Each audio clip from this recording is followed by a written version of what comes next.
Like, it's a little late in the game for me to feel pity for Matt Donovan, okay? But thanks for playing.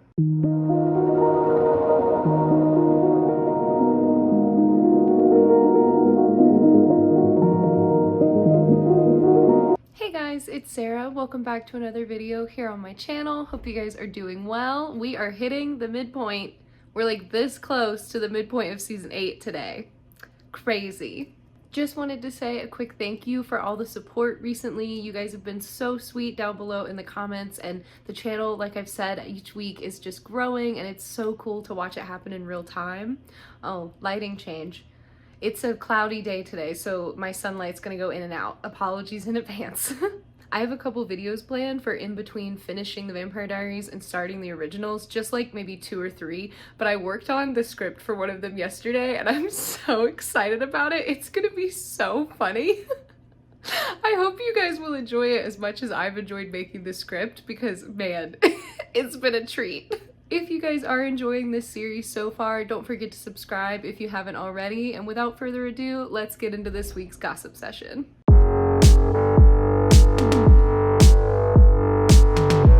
Okay, so we open episode 7 with a 1917 flashback of Monterey on Christmas Eve. Now, do you remember who was in Monterey around that time? Like, I sure hope we don't run into any rippers, but that's exactly what's happening. So, one of the villages that Stefan massacred, he freaking massacred them on Christmas Eve. Just, it's such a good guy, that Stefan Salvatore. Then we hard cut to Stefan writing in his journal to Elena. It is still Christmas Eve. He's trying to like decorate the house and get everything ready for Caroline so that they can have like one final day together, since he's about to give in to his bargain with Cade and disappear. Caroline wakes up and apparently they had agreed to cancel Christmas dinner, but she's been planning it because she's Caroline Forbes. And he's like, no honey, I'm already cooking. We're having everybody over. We're gonna enjoy our family one last time before I have to go. The house is gorgeous. Like, I cannot stress that enough. It is so beautiful when it's decorated. It's my favorite time of year is Christmas at the Salvatores. It's so pretty. Also, Caroline and Stefan have like peak couple energy right now. Like, they're so cute once they get together. The twins show up and Rick is kind of like, oh yeah, we can't stay long because remember, him and Matt killed Damon and they have no idea about Damon's bargain and everything. So as far as Rick knows, Damon's dead and Stefan's gonna find out and be pissed. But then Damon strolls in with Sybil on his arm and he's like, Merry Christmas, we're here for the party. We cut to Bonnie and Enzo in bed opening presents. He gave her like a little figurine of the Eiffel Tower and she's like, oh my god, it's such a pretty paperweight. And he's like, you silly little witch, I'm taking you to Paris. Shut up. It's so cute. They've got the best like improv little moments. So even when the camera's not like fully focused on them, they're just being so adorable in the scenes. It's the way that they've made their relationship and all the effort and time they put into it.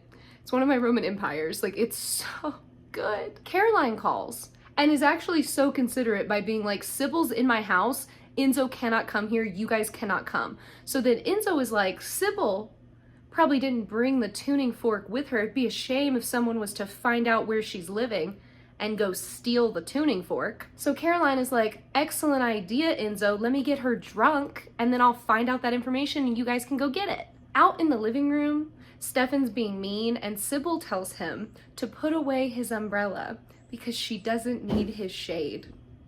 Caroline's now being ultra nice, but I'm gonna be real with you, this is the first time she's done it in like a not so suspicious way. Normally we can tell when Caroline's up to something and it's like real sketch. She's doing pretty good, okay? She's doing a decent job here. Damon steals Stefan away and he explains what Rick and Matt did to him and how that kind of hurt his feelings, but he says the good news was when he was in hell, he got to talk to Cade.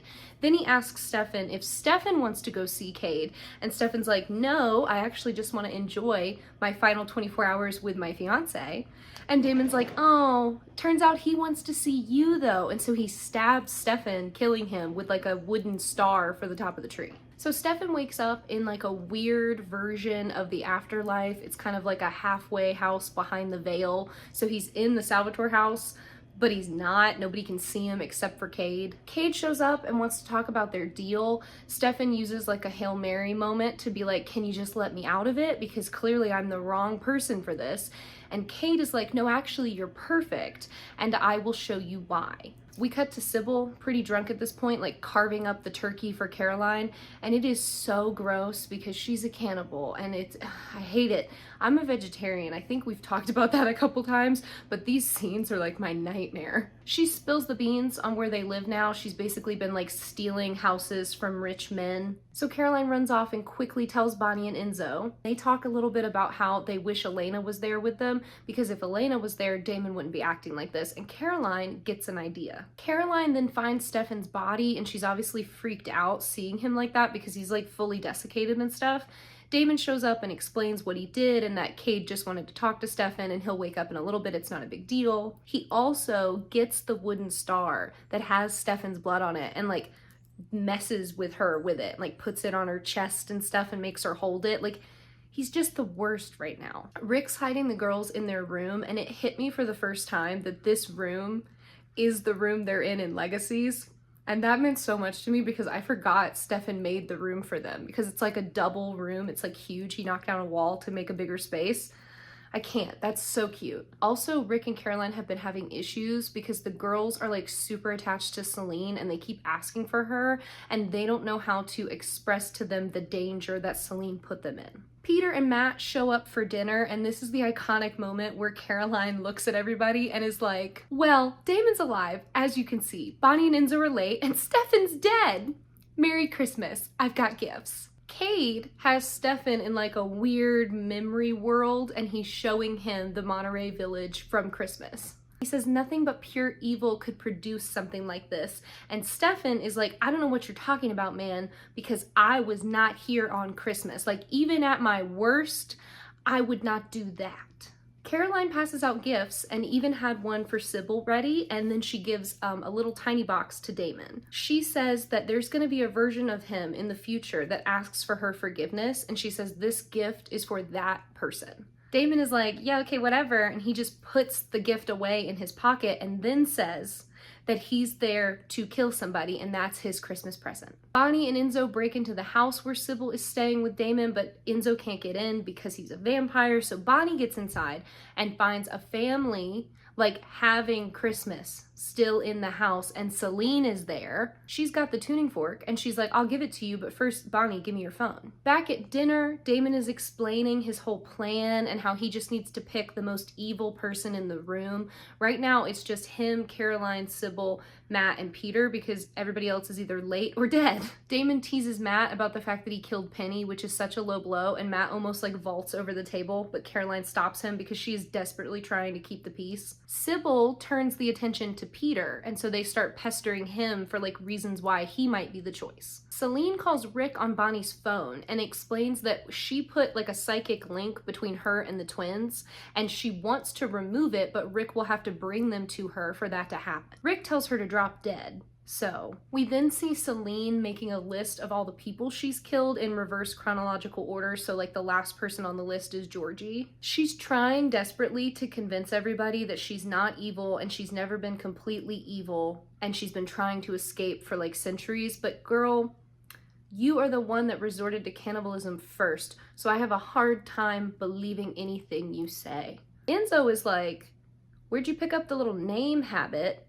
And this is where things get really annoying for me. Because yeah, she got it from Stefan when she saw him in Monterey on Christmas 1917. So we go back to Stefan and Cade, and now he's looking at his old self with a beard, which was a jump scare. We see him scribbling the names of his victims on the wall, and then Celine comes in and sings to him. She tells him that Cade has claimed his soul, which Cade already said had happened because he witnessed Stefan doing this and was like, I want that man for my personal army immediately. So Celine went after him. She was gonna eat him and send him to hell, and she looked into his mind and she was like, dang, dude, you definitely deserve to die. You're a monster. What is wrong with you? But also, she saw that he was innocent and he was only turned into a monster because of things that were done to him. And listen, I know I feel similarly about a certain someone. I don't think this is a good way to describe Stefan's behavior. Like, it is not the same. So yes, Celine chose to spare him in that moment instead of sending him to Cade right then, because she realized that she was the same way. And so she like saw herself in Stefan and she was tired of doing Cade's bidding. So now in the present, Cade is like, you are work. So now in the present, Cade is like, do you see what I mean? Like, you're an elite killing machine now, you're perfect. And Stefan is like, not so much, because in order to be that killing machine, he will have to turn his humanity off. I hope that doesn't happen. Celine is now crying with Bonnie and Enzo, and again, I have such a hard time feeling empathy for her. We watched her eat Georgie's dead body. But she says she always wanted to be mortal, and now, because of her sister and that annoying little loophole in the plan, when she dies, she's just gonna go to hell and Cade will be able to torture her forever. So she says that redemption is the only way out, and she gives them the tuning fork, begging them to convince Rick to bring the girls to her so that she can like sever the psychic bond and let them go. Rick joins dinner and tells Damon that the worst thing he ever did was not make sure Damon was dead. Peter's worst thing was that he lied on his tax forms a few times, and Damon's like, that's so lame. I want to know the truth about why you deserted your family. And Peter says that he was ashamed because Kelly had gotten pregnant again and they were poor and he didn't feel like he could support them because he was a plumber. So he just ran away to start over somewhere else and just forget about his family and basically leave the weight of taking care of them behind, which, as you can imagine, is devastating news for Matt. Cade shows Stefan his first meeting with Elena and basically says that the right thing to do would have been to let Elena go, which funnily enough is exactly how Ian feels about all of this. He thinks that it was a horror show because she never should have ended up with Stefan or Damon. There should have been no vampires and they should have left the poor human girl alone. So yeah, according to Cade, the only way to keep Elena safe would have been never meeting her at all. And Stefan's like, oh. Sybil takes Peter away and is like healing the cut on his face because Damon like attacked him with a knife, but nobody ended up dying at dinner, so that was good. She says she's looking for that artifact and she's pretty sure Damon found it, but she's not sure, and does Peter still have it because she wants it? Peter says he has no idea what she's talking about, so she looks into his mind for herself, and then Bonnie and Enzo run in. He uses the tuning fork and Bonnie freaks out along with Sybil, and then Damon rushes in and gets Sybil out of there. Stefan's mad at Cade now, and he says that Cade took too much of his time because he was supposed to spend the whole day with Caroline, and he's literally been in this weird hellscape with Cade for hours at this point. Cade tells him that if Stefan doesn't fulfill the bargain like completely and to the best of his abilities, he'll just wait it out until the twins are of age and then he'll take them anyway. So Stefan says that as a Ripper, he's one of a kind, and Cade will have never had a killer like him before.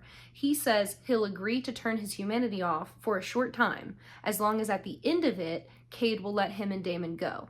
Cade is like, I'll agree to a year, because I think that at the end of that year, you're gonna wanna stay forever. Sybil and Damon are walking through downtown together, and she's all pleased that he saved her. And she's basically like implying that he has a heart for her and he's growing to really like her, and he's not denying it. He gives her the Christmas present from Caroline, and it's Elena's freaking necklace. The second he's holding it, we can tell that something happens, but he still puts it on Sybil, and she goes to kiss him, and then he rips out her heart, puts her like up on a bench, takes the necklace from her, and just sets her heart down and walks away. We are back. We are so back. Merry Christmas. Enzo and Bonnie are in the car with the tuning fork. She is thinking that maybe there's some connection between like the sirens and the witches because they all have psychic abilities. Truth. Good job, Bonnie. You figured it out. She makes a joke about getting him t-shirts for Christmas while he's taking her to Paris, and he's like, babe, you are the best Christmas present of all.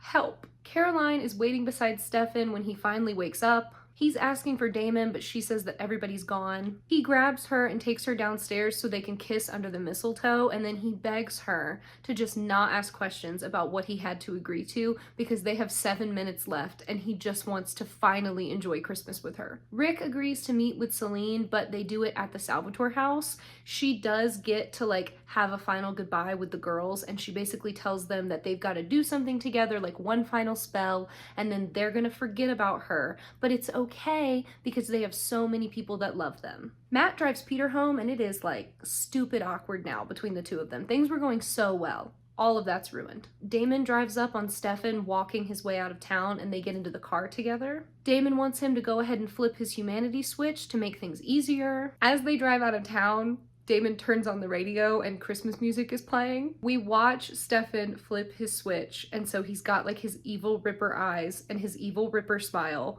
and we are all in trouble.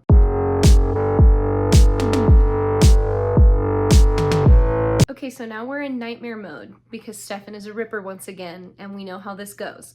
They're at an anger management meeting. They're basically trying to like pick people to send to Cade. They end up picking the main guy, like the group leader, because he says that he doesn't care about anybody in the room. He would let any of them die to save himself. But then when Damon stops killing him, Stefan has like killed and eaten everyone else in the room. But he's being really like careful and clean about it because he says that one of his triggers is like watching the blood drip down. So he's like making sure the wounds are really clean so that he doesn't have to worry about anything. Damon is like clearly concerned about him, and he's like, this is an excellent plan, brother. I'm sure nothing will go wrong. Caroline is journaling after 3 weeks to update Elena. Bonnie and Enzo are in Paris. He took her to Paris for like a whole month. I love that man. Rick is off hiding with the girls, which was exactly what he said he was gonna do. Caroline is back in Mystic Falls for the day. She's at the high school because she's been like asked to do an assignment on Founders Day for her job because she's a journalist. She calls Matt and they're gonna meet up for lunch, but he is currently going back to the armory to drop off that box of Tyler's stuff. At the armory, Matt meets up with Dorian. Dorian now knows everything, so he is part of the inner circle. We learn the tuning fork is referred to as the staff of Arcadius in like old writings and stuff because it was made to control Cade. Dorian brought in Peter, not knowing he was Matt's dad, because the blacksmiths behind the tuning fork are the freaking Maxwells. Sybil is now the history teacher at Mystic Falls, and she is like freaking controlling all the students in her class. She threatens to kill all of them if Caroline tries to attack her. She is the reason why Caroline is here. Like, she tricked her boss into sending her on this assignment and everything. So something is going on. She wants to give Caroline a history lesson. Stefan and Damon are hunting for more victims. Stefan picks out a doctor who's like helping an older woman at the cafe that they're at. She looks shockingly like Elena, and he's like, that's the one I want to test next. We're gonna kill her. Damon's like, cool, whatever you want to do, brother, I don't care. But he's holding Elena's necklace in his pocket and he's not being discreet about it. So Stefan is like clearly suspicious, and he vervains Damon to knock him out and then goes like, help, help, we need a doctor. Damon wakes up in the hospital room. Stefan's got him hooked up to a vervain IV to keep him weak. Been researching the doctor. Her name is Tara, and her parents were killed in a hit and run. They were organ donors, so that's why she became a doctor, and he's thinking about going after her support group. He's just trying to figure out a way to get her to potentially turn evil, even though Damon thinks it's a stupid plan and it's never gonna work. Dorian, Matt, and Peter talk about Celine and the blacksmiths. Peter says he has no idea what the weird metal ball thing could be. He doesn't know where it is, but obviously we know Damon already has it. Peter, looking at all the notes and things, realizes, wait, hold on. This is the bell that our family made for the town originally. Stefan tries to get close to Tara by explaining that Damon is pretty evil, and maybe this is like punishment, like he's supposed to die. He's like, my brother's an organ donor. If he dies, he could save other people. Tara says she has to remain impartial because she's a doctor and she swore an oath. Stefan compels her, though, to believe that Damon is the one that killed her parents. Damon thinks that she's gonna prove to be good, and Stefan's like, we'll see about that, and then he gives him even more vervain to like induce like a medical emergency on the machines. In class, Sybil gives Caroline a lesson on the founding families and how they lied about founding the town, because when they got here and set down roots in Mystic Falls, there were already people living here, and we know it's the witches. They go out to the old haunted witch house, and the students start setting up like little pyres around the front yard where the 100 witches were burned. Sybil says that actually there was more going on, and it wasn't just like they were burned for no reason. They like gave over some of their power for the bell that the Maxwells created. Where is that bell now, you might be asking? Not the freaking clock tower where it should be. Peter threw it off of Wickery Bridge, and Sybil knows that because she saw it in his head. So she makes the kids like tie themselves up and pour gasoline on each other, and then poor little Violet Fell is just standing there with a lit torch waiting for the order to burn all of her friends. In the hospital, Damon's dying, and Tara is faced with the choice of like, okay, do I save him or do I let him go? And she's struggling. Stefan's trying to convince her that if Damon dies, at least other people could live because they could use his organs. He basically tells her to like follow her instincts and do what she thinks is right. And she asks him to leave. Once she's alone with Damon, he begs her. He can't compel her right now because he's too weak, but he begs her to like do the right thing and let him go and let him seek redemption on his own. She says she can't forgive him and shuts the blinds and freaking injects him with a medicine that kills him. Stefan hears the machines beep and he hears Tara call out Damon's time of death, and then he finds Elena's necklace in Damon's things and he's like, I knew it. Caroline calls Matt to get information about the bell, and he tells her that they actually found it and it's been with like Sheriff Forbes's things all this time because she found it when they dredged the lake to get Elena's parents out of the water. So now Sybil and Caroline are heading to Caroline's house to look in the garage and find that bell.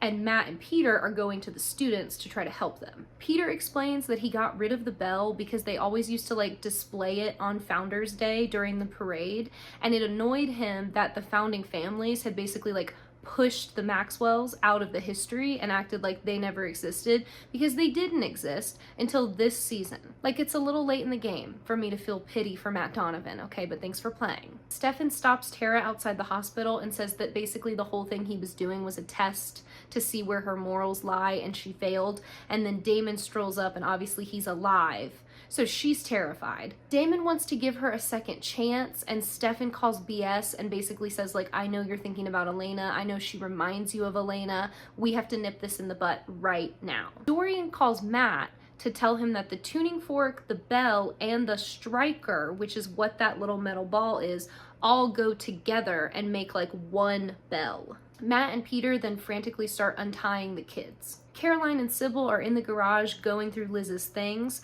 Caroline finds the spot where the box should be, but there's a note instead from Celine saying like, sorry sissy, I got here first, oops. So Sybil has a little sister freak out and is basically like, okay, I'm gonna kill some high schoolers. Thankfully though, Matt and Peter have gotten everybody untied except for the last group, so Violet lights the fire and it starts like quickly catching all the pyres on fire, but they get the last kids out just in time. Stefan and Damon are back on the road. Stefan's picking on him about being weighed down by the past, so Damon takes the necklace and throws it out the window. But Tara is still alive in the back seat, and Stefan's like, I think you're forgetting the most important thing. So Damon quickly pulls over, drags Tara out, and starts killing her, and it is so iconic because there's music swelling and it's all intense and Tara's screaming, but we can't hear her screams, and Stefan's just like watching from the cracked car window in the corner of the shot.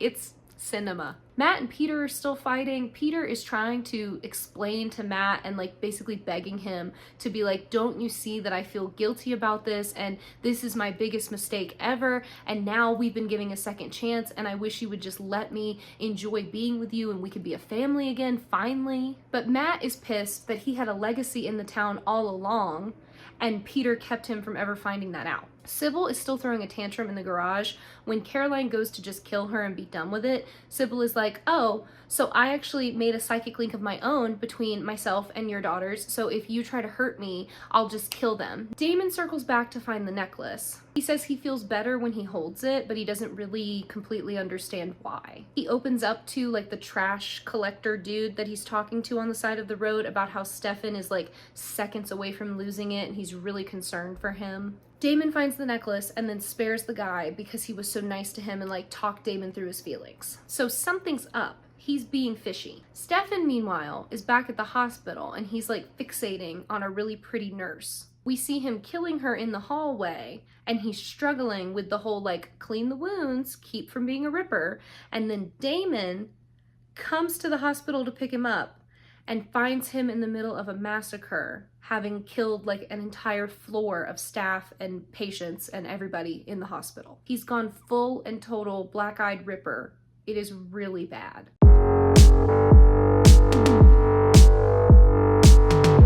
So now Stefan is full ripper mode, killing people while they travel along looking for victims. Damon's distracted again because of the necklace. He's also worried about how crazy Stefan is becoming. Sybil calls looking for him and sounding upset. She asks him to come back to Mystic Falls to give her the striker, and even though Stefan wants him to say no, Damon can't, so they go back to her anyway. Bonnie comes back from Paris and gives Caroline a gift to open once Stefan's come home because it's like a wedding gift. Enzo gave Bonnie a gorgeous necklace filled with his blood as like a symbol of the fact that he will love her forever. And Bonnie is like, don't worry, I'm not turning into a vampire anytime soon. And Caroline's like, you mean like ever, right? Because you don't want to be a vampire.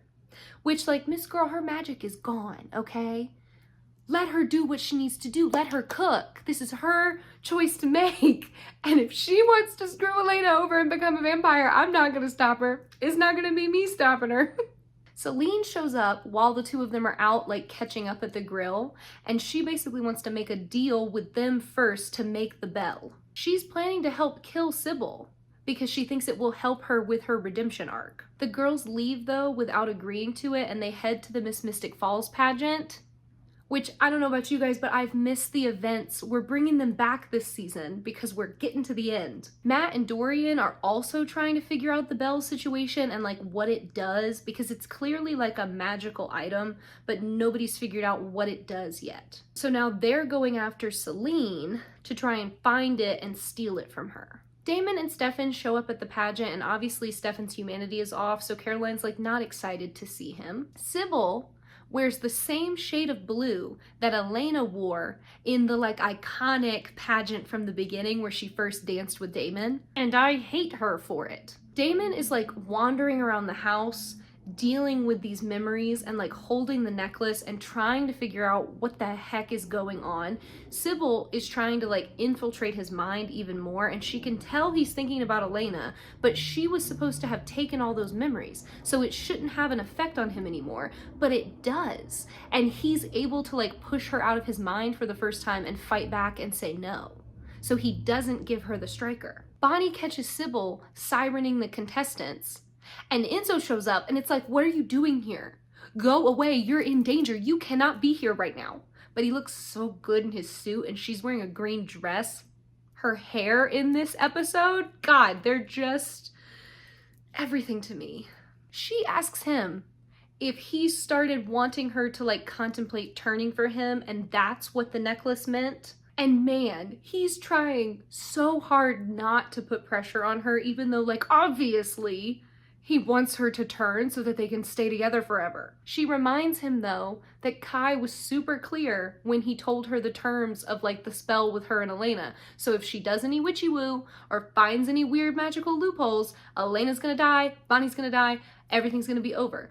Dorian confronts Celine at the grill by banging the tuning fork and basically being like, I want answers right now, immediately. You killed my friend Georgie.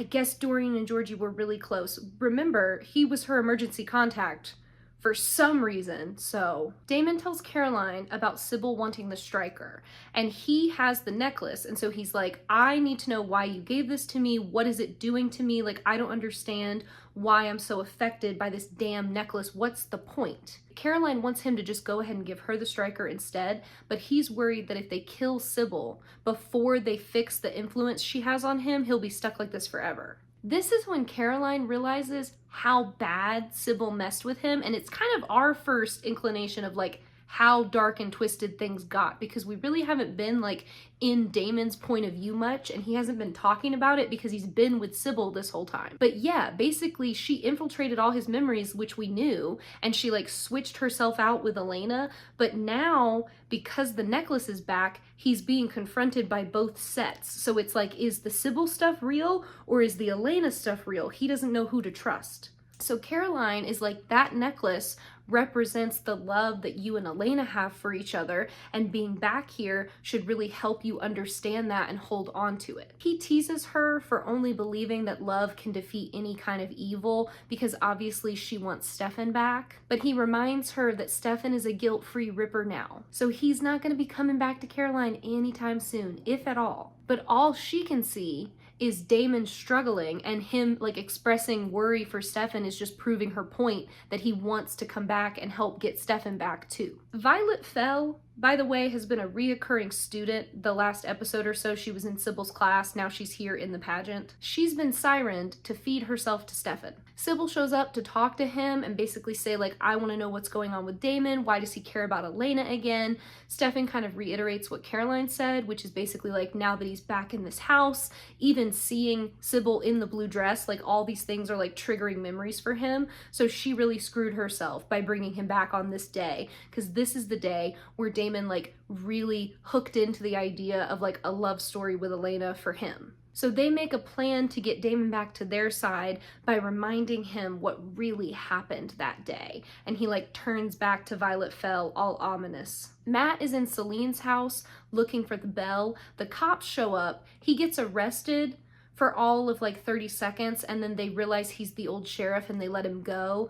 When he asks about the bell though, as like the reason he's in the house, the cop goes to shoot him because Celine has sirened the local law enforcement to watch the bell and kill anybody who comes looking for it. Stefan tells Damon that he's annoyed and upset that Damon's being weighed down by the past, and he wants Damon to let it all go so that they can finally be brothers again. He reminds him that this may be the moment that Damon thinks the love story with Elena started, but what he really should have been doing that day was helping Stefan, because remember, the only reason why Damon stepped in and got the dance with her is because Stefan was back on a Ripper binge, or like the beginnings of a Ripper binge. Stefan breaks the necklace, and Damon gets flashes of like Elena turning into Sybil on the staircase because the dress is the same color, and now he's even more confused. Caroline steps in and sweeps Damon out onto the dance floor, reminding him that these moments are special because he decided that they were. Also, Caroline is wearing a dress that is the same color as the freaking bridesmaid's dress from Joe and Alaric's wedding. This costume department in this episode alone, they were working. Man, we also get to see Enzo and Bonnie do the iconic dance together. I'm so thankful we get this.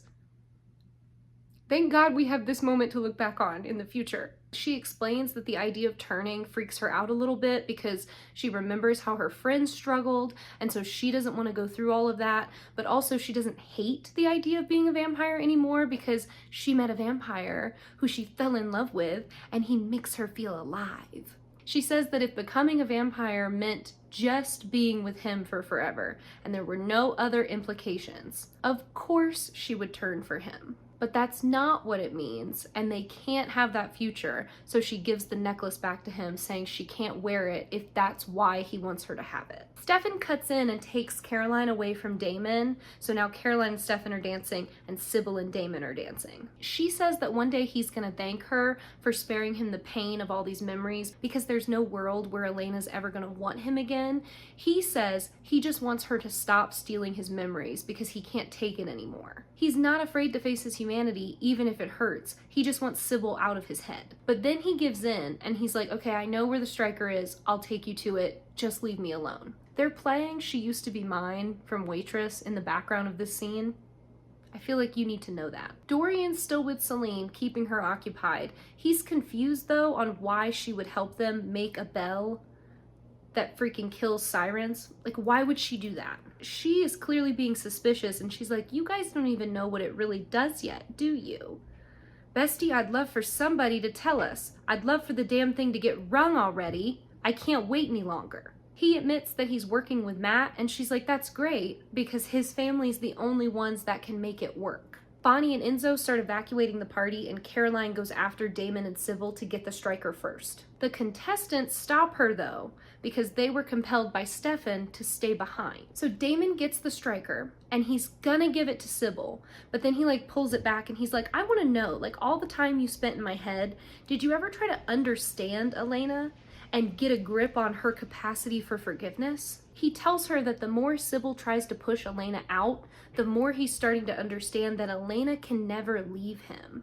And there isn't room in his head for both the girls, so he smashes the striker into Sybil's head and leaves her on the floor. Matt finds the bell in the police department, evidence room. He gets attacked again, but he's able to, subdue the guy, and then he has him radio to send all the other officers away so that Matt doesn't have to hurt anybody to get the bell out. Stefan comes into the room where Sybil and Damon are. He says he's gonna leave, and he's gonna start taking people for Cade without Damon's help. He says he actually wanted Damon under Sybil's control so that they could have fun, and Damon would, enjoy what they were doing. Damon's like, "You are the problem child. You are the one whose messes I have been cleaning up, and you're going to ditch me?" Stefan is so funny. He's like, "I don't know how to make it any more clear.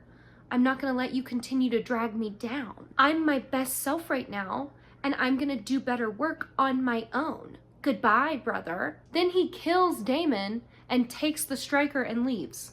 Someone just ring the bell. Just put the bell together and ring it. I don't think I can wait any longer. I'm losing my mind. Stefan gives the striker to Caroline, but then goes after the contestants. He snaps Violet Fell's neck before Caroline can stop him and says that he gave them all blood because he wants to turn them and then let them become evil and then send them to Cade. Bonnie and Enzo get everybody out of the party, but then he tries to stop her before she can go back to help Caroline. He's become increasingly more worried about her, which is why he gave her the necklace, because he wanted to know that even if he wasn't physically there with her, he could help her because his blood would heal anything that happened to her. He cries, y'all. He's such a sweet boy.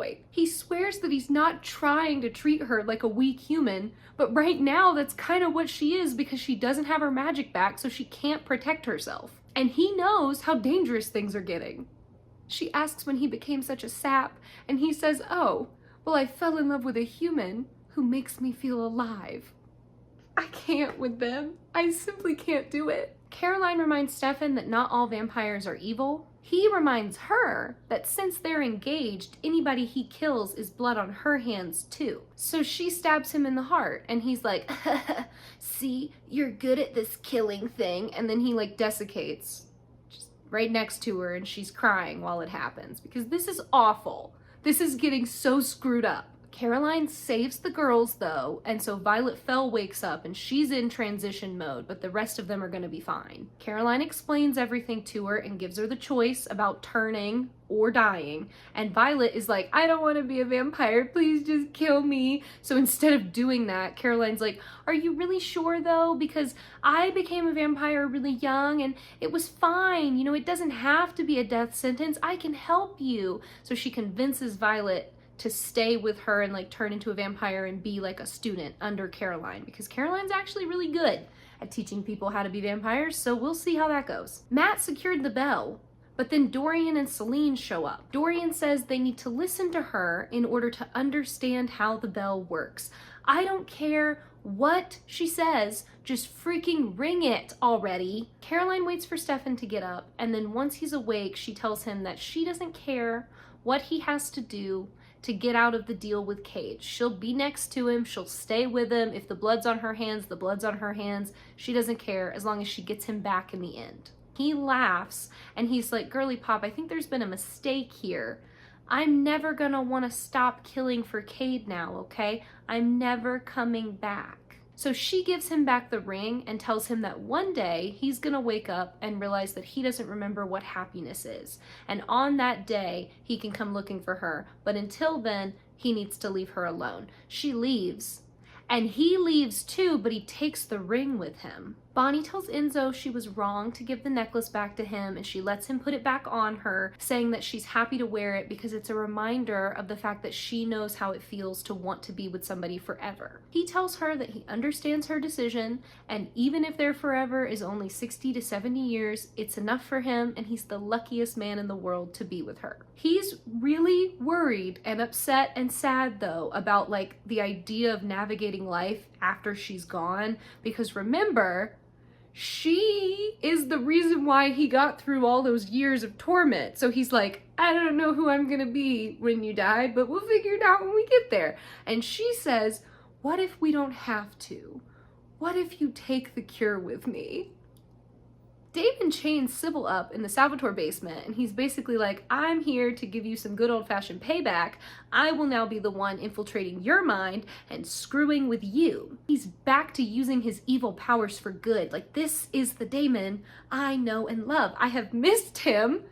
It's been like a season and a half of nonsense Damon, okay? But he's back, finally. He tells her that the reason why after 2,000 years of being on the earth, she's still alone with nothing to show for herself is because she's nothing. She's a spoiled little brat, and she's always been a lonely little girl, and that's all she's ever gonna be. She cries, and he's like, oop, 10 points for me. And then she grabs him and like siren forces all of his humanity stuff to come back. So I don't know how she does it. I don't know if she just reaches in and like flips the switch for him. That must be it. But she literally like rushes all of it in at once against his will. So he passes out on the floor. And the last thing we hear is her saying, I'm not the thing inside your head you need to fear, Damon. You are. Thank you guys so much for watching. I hope you enjoyed the video. If you did, don't forget to like and comment down below. I love talking to y'all each week. I am both extremely excited for episodes 10, 11, and 12, and also it's not going to be a fun week next week. Like, things are about to go from like bad to really good to bad again. And I don't think I'm mentally prepared. Like, I think I've been avoiding something that's got to happen before something that I want to happen happens.